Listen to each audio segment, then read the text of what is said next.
Hi, it's Tuesday again, and I've been asked to share some things with you today. And if you don't mind, I'd like to share a few things that have been happening over the last 18 months and much more recently. I had a massive change in circumstances, plodding along in the ministry, quite happy, and then start to get very unsettled. My health started to create problems, and a few big blows to my confidence as well. And it's difficult, isn't it, when all those things happen, when there's so much change. And I'm not a fan of change. I like things to stay as they are. But life is a journey, and it's a very cliched thing to say, but it is, and it changes constantly. And sometimes you're in the valley, sometimes you're on top of the mountain, and sometimes you're somewhere in between and puzzled and not quite sure what's going on. But despite my confidence problems, thankfully my confidence, I hope, comes from the Lord and not from me.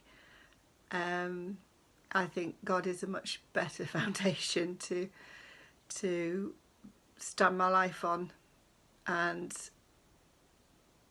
He is also the one that I always run to in the good times and the bad, and He has always been faithful and never let me down yet. Despite all the problems with my confidence, feeling really low, really struggling to understand what was going on over this last 18 months. In it all, God started to reveal to me a new ministry, totally out of the blue. Although it's a passion of mine, it wasn't something I felt that I would be doing particularly more things in. Although prayer is a passion, and I love prayer, and this is where I feel I'm headed and where the journey has started moving into.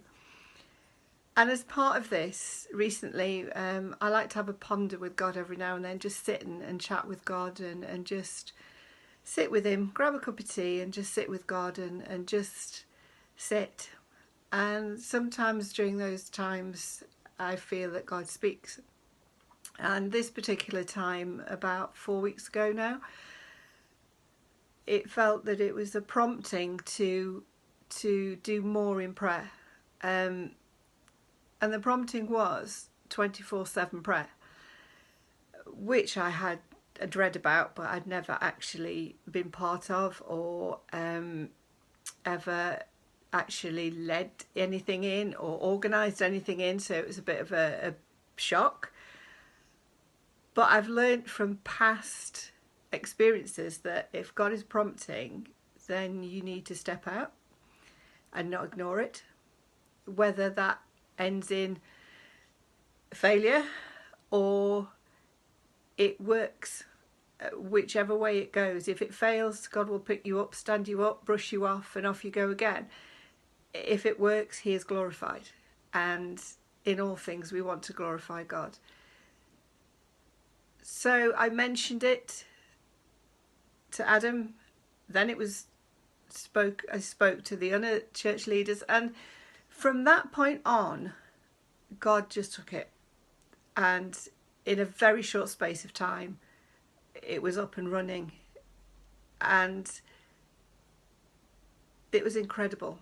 And the feedback is that as we were praying for Ashbourne, and its surrounding villages as well, for 24 hours, 7 days a week, non-stop, 168 hours, somebody was praying. That people are saying that they felt closer, so much closer to God than they'd felt in a long time. That it had reinvigorated their prayer lives. It had enabled them to take courage again with the Lord, to step out and speak about Him to others. That they felt there was peace. Some people prayed while painting, some people prayed while walking, some people prayed like myself, round the campfire in the garden with the chimney lit. Others sat silently with the Lord, but in all things he moved and he blessed the situation. Now, what I'm trying to say is, when God calls, when he prompts, go for it. When he opens up a door and wants you to move through it, walk through it. Because it isn't about me, it isn't about you. It's about stepping out in the confidence we have in God. And when we step out in the confidence of God, amazing things can happen.